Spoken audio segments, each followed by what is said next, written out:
Okay, this is where I get mad. So you're gonna, I blew up on this slide when we did this for the Audiophile Society in the Zoom 2 weeks ago. Here is a manufacturer of ultrasonics that has images on the internet showing 150x picture of, well, yeah, it could be a record, with bacteria, 150x. Well, I don't know what kind of microscope they use, but here we see 400x, the detail, and here you see that we have something that's interesting. This is last protectant on a record. You can see the air bubbles. People used to buy last and put it on to save the records. Apparently it was supposed to change the molecular structure of plastic. It's impossible. You can't make gold out of lead and mercury. But I can measure. That's 400x.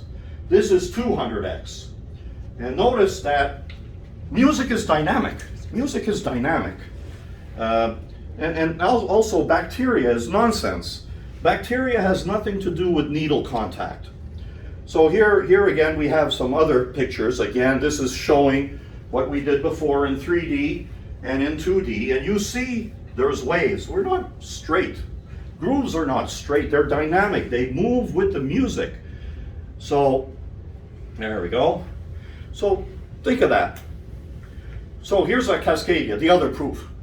They take the records out and they play them. There's a Stanton turntable there, and they played this record. This came right off the press. 3 pops or less, the record is approved.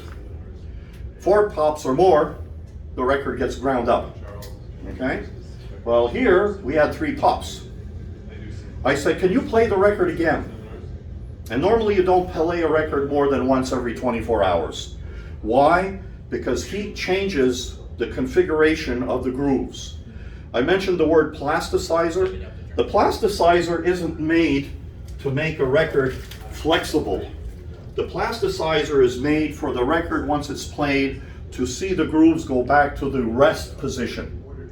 Okay, that's why when I see audiophiles taking a record, going to Studio 1, Studio 2, they go upstairs, Studio 3, they play the same record over and over and over. I actually can tell someone that's played the record over and over, because if we restore the record, there's maybe 1 or 2 songs that sound horrible.